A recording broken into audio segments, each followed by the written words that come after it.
Chapter 20 The Third Miracle.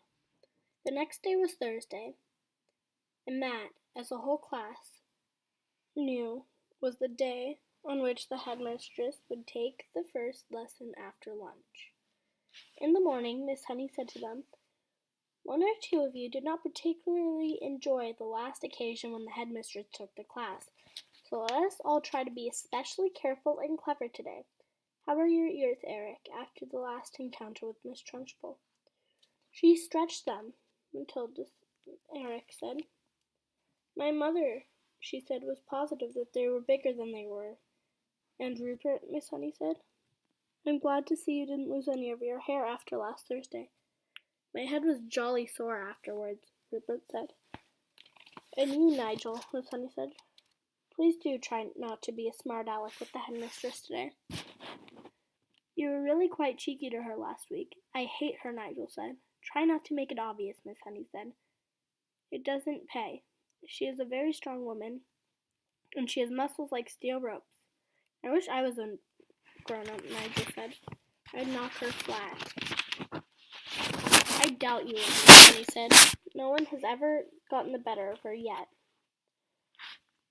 "What will she be testing us on this afternoon?" a small girl asked.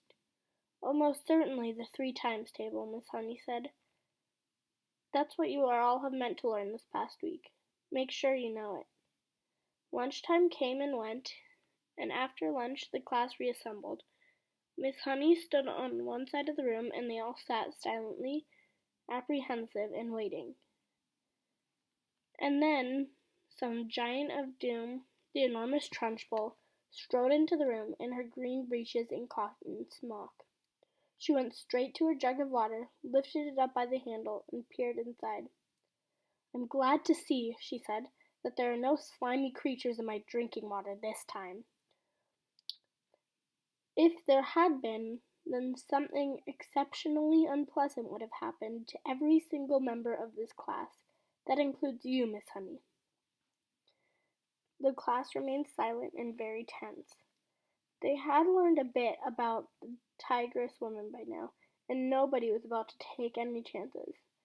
"Very well," the Trunchbull boomed. "Let us see how well you know your 3 times tables. Or to put it another way, let's see how badly Miss Honey taught you the 3 times tables." The Trunchbull was standing in front of the class, legs apart, hands on hips, scowling at Miss Honey, who stood there, silent toward the side. Matilda, sitting motionless in the second row, was watching very closely. "You," the Trunchbull shouted, pointing a finger the size of a rolling pin at a boy called Wilford. Wilford was on the extreme right of the classroom, in the front row. "Stand up, you!" she shouted at him. Wilford stood up. "Recite the 3 times table backwards," the Trunchbull barked. "Backwards?" stammered Wilford. "But I haven't learned it backwards." "There you are!" cried the Trunchbull, triumphant. "She's taught you nothing." "Miss Honey, why have you taught them absolutely nothing in this last week?" "That's not true, Headmistress," Miss Honey said. "They have all learned their 3 times tables, but I see no point in teaching it to them backwards." "There is a little point in teaching it backwards. The whole objective in life, the Headmistress, is to go forwards. I venture to ask whether you even, for example, could spell a simple word like wrong backwards." "I very much doubt it." "Don't get impertinent with me, Miss Honey," the Trunchbull snapped, and then she turned back to the unfortunate boy. "Very well, boy," she said. "Answer me this. Have you seen 7 apples, and 7 oranges, and 7 bananas? How many pieces of fruit do you have altogether?" "Hurry up, get on with it. Give me the answer." "That's adding up," Wilford cried. "That isn't the 3 times tables." "You blithering idiot," shouted the Trunchbull. "You festering gumboil, you flea-beaten fungus. That is the 3 times tables. You have 3 separate lots of fruit, and each has 7 pieces. 3 sevens are 21. Can you see that, you stagnant cesspool. I'll give you one more chance. I have 8 coconuts, 8 monkey nuts, and 8 little idiots like you. How many nuts do I have altogether? Answer me quickly." Poor Wilfred, probably flustered. "Wait," he cried. "Please wait. I've got to add up 8 chocolate nuts, 8 monkey nuts." He started counting on his fingers. "You bursting blister," yelled the Trunchbull. "You moth-eating maggot, that's not adding up, it's multiplication. The answer is 3 eighths, or 8 threes.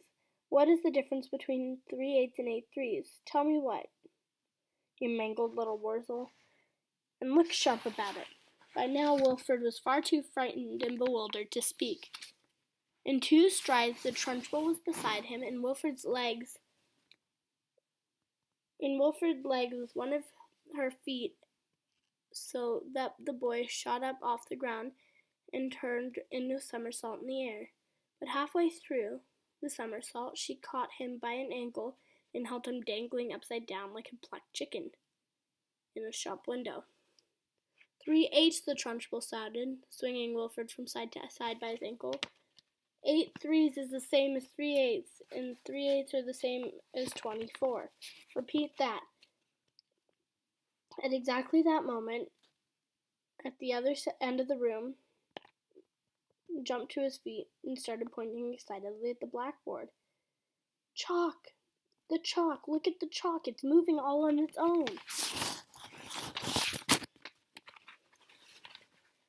So hysterical and shrill was Nigel's scream that everyone in the place, including the Trunchbull, looked at the blackboard, and sure enough, the brand new piece of chalk was moving near the gray and black writing surface in the blackboard.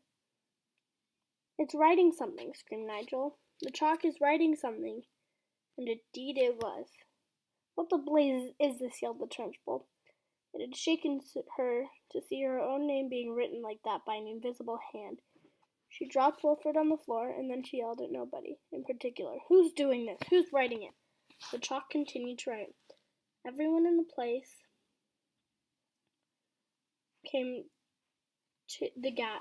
Everyone in the place had heard the gas that came from the Trunchbull's throat. "No," she cried, "it can't be. It can't be Magnus." Miss Honey, at the other side of the room, glanced swiftly at Matilda. The child was sitting very straight at her desk, head held high, and her mouth was compressed and her eyes glistening like 2 stars. For some reason, everyone now looked at the Trunchbull.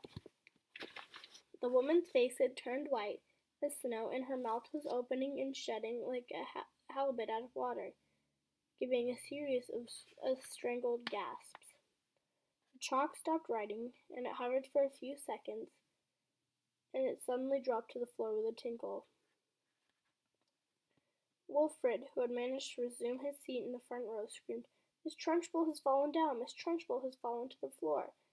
This is the most sensational bit of news, and the entire class jumped out of their seats to all have a really good look. And there she was, a huge figure of the headmistress, stretched full length on her back across the floor, out for the count. Miss Honey ran forward. She knelt beside the giant.